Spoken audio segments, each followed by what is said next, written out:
এই নাস্তাটা ছোট বড় সকলেরই পছন্দ হবে ইনশাআল্লাহ। আসসালামু আলাইকুম, সবাই কেমন আছেন? প্রথমে পালং শাকগুলো বেছে ভালো করে ধুয়ে নিব।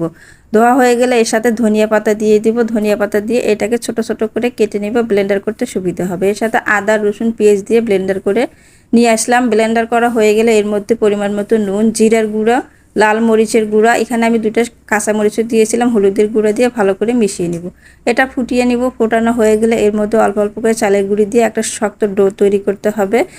শক্ত ডো তৈরি হয়ে গেলে ঢাকনা দিয়ে ঢেকে আমি 5 মিনিটের জন্য রেখে দেবো। ফিরে আসছি 5 মিনিট পর। 5 মিনিট পর ফিরে আসলাম। এটাকে একটা বোর্ডে নিয়ে ভালো করে মথে নিতে হবে। মথানো হয়ে গেলে আমি এটাকে দুভাগ করে একটা রুটি তৈরি করব। একটু মোটা সাইজের করতে হবে, একদম পাতলা করা যাবে না। আমি একটা স্টিলের গ্লাস দিয়ে কেটে নেব, আপনারা যে কোনো কাটার দিয়ে কেটে পারেন। এটা কাটা হয়ে গেলে আমি চলে যাব চুলায়। চুলায় একটা কড়াই বসিয়ে আমি তেল দিয়ে গরম করে নিয়েছি। তেলটা গরম হয়ে গিয়েছে, এর মধ্যে একটা